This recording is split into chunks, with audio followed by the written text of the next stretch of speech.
যেহেতু রমজান মাসে ফরজ ইবাদতের পাশাপাশি নফল ইবাদত অনেক বেশি করতে হয়, সেহেতু আমাদের মন অনেক ফ্রেশ রাখতে হয়। আর মন ফ্রেশ রাখতে হলে পরিষ্কার পরিচ্ছন্ন থাকতে হয়।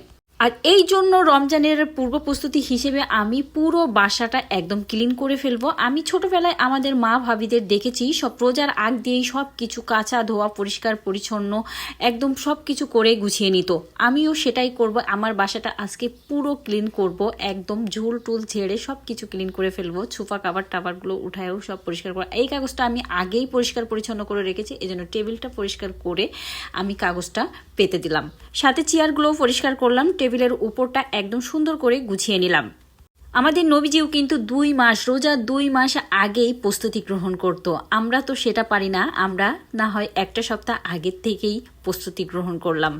তো আমরা রমজান মাস উপলক্ষে যাই করি না কেন, এটা আমাদের ছোঁয়াবেই পরিণত হবে। তো আমি আমার বাসার আনাচে কানাচে যেখানে যা কিছু ঝুল টুল ছিল সবই পরিষ্কার করলাম। আর রান্নাঘরটা তো একদম তেল চিটকে পড়ে গেছে, রান্নাঘরটা একদম অল ক্লিন করব। এই জন্য প্রথমে একটু পানি গরম দিলাম, পানি গরম দিয়েই তারপরে ক্লিন করতে হবে।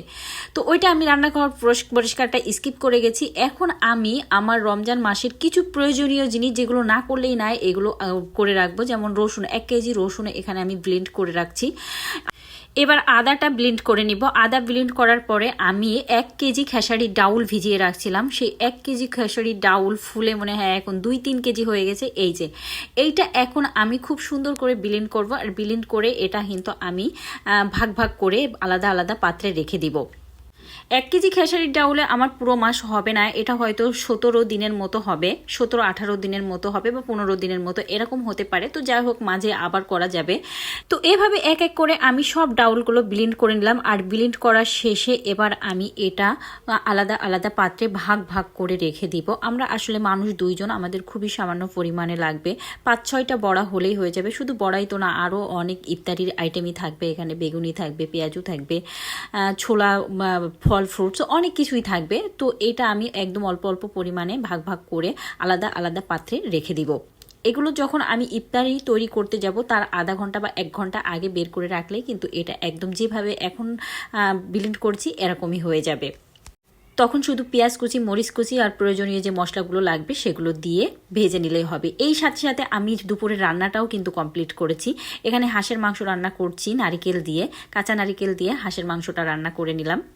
কারণ শুধু পরিষ্কার পরিচ্ছন্ন করলেই তো হবে না, খেতেও হবে, দুপুরে খাওয়ার একটা ব্যাপার আছে। তো আমি এখানে হাঁসের মাংসটাই সহজ হবে মনে করে এটাই রান্না করে নিলাম।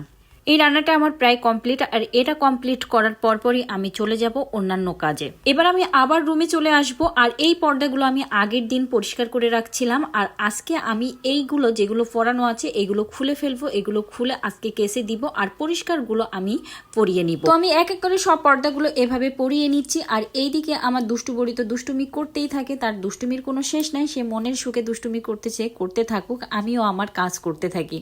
পরিষ্কার পরিচ্ছন্নতা হচ্ছে ইমানের অঙ্গ। আর সামনে রমজান মাস, রোজা উপলক্ষে তো অবশ্যই পরিষ্কার পরিচ্ছন্নতা করতে হবে। কারণ মুসলমানদের একজন মুসলমানের সর্বশ্রেষ্ঠ মাস, সর্বশ্রেষ্ঠ রজনী, সর্বশ্রেষ্ঠ দিন হচ্ছে রমজান মাস। আর এই মাসে আমাদের বেশি বেশি নফল ইবাদত করতে হয় ফরজ ইবাদতের পাশাপাশি। আর এই জন্য পরিষ্কার পরিচ্ছন্ন থাকাটা একান্ত জরুরি। পরিষ্কার পরিচ্ছন্ন থাকলে মন ভালো থাকবে, আর মন ভালো থাকলে সব কাজ করতেই ভালো লাগবে। রুম ক্লিন করা হয়ে গেছে। এবার আমি চলে আসলাম আবার ডাইনিংয়ে। ফ্রিজের ভিতরটা আমি আগেই পরিষ্কার করে রেখেছি, এখন উপরটা জাস্ট হাত লেগে লেগে আবারও একটু দাগ লেগে গেছে, সেটা এখন আবার একটু ক্লিন করে নিচ্ছি। এভাবে তোমাদের সাথে বকবক করতে করতে এক এক করে কিন্তু সব কাজই গুছিয়ে নিয়েছি। কিছু কাজ স্কিপ করে গেছি আর কিছু কাজ ক্যামেরায় বন্দি করেছি। রোজার আগের কাজগুলো আর ঈদের আগের কাজগুলো করতে আসলে এতটা মনের ভিতরে শান্তি লাগে, এতটা আনন্দ লাগে, সেটা আসলে যে করে সেই বোঝে, এটা বলে প্রকাশ করা যাবে না। এদিকে আমি ডাইনিংয়ের গাছগুলোও একটু পরিষ্কার করে নিচ্ছি। অনেক ধুলো টুলো লাগে, তো পানি স্প্রে করা হয়, তারপরেও যেন একটু ধুলো লাগে, এই জন্য আমি একটু কাপড় দিয়েই ওগুলো সব মুছে নিচ্ছি। এবার সোফা কাভারগুলো খুলে নিচ্ছি, এগুলো ক্লিন করতে হবে। আর এগুলো ক্লিন করা কিন্তু এতটা সহজ না, খুব কষ্টকর। এগুলো পানি দেওয়ার পরে এতটা ভারী হয়ে যায়, এই জন্য এগুলো আমি একদিনে সব পরিষ্কার করি না, এক এক করে এক এক দিন এক একটা করি। তো আমি এটা খুলে নিয়ে পরিষ্কার করে শুকানোর পরে সেটা আমি আবার পেতে রাখবো। একবার পরিষ্কার করলে এটা আবার 1 মাস একদম নিশ্চিন্তের মতো রাখা যায়, আর তেমন একটা ময়লা হয় না।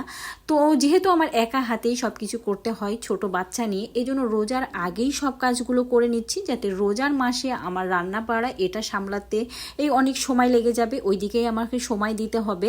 আর রোজার মাসে সারার পাপার সারা দিন ডিউটি, সারার পাপাও আমাকে চাইলেও কোনোভাবেই হেল্প করতে পারবে না, এই জন্য নিজের কাজ নিজেরই করতে হবে।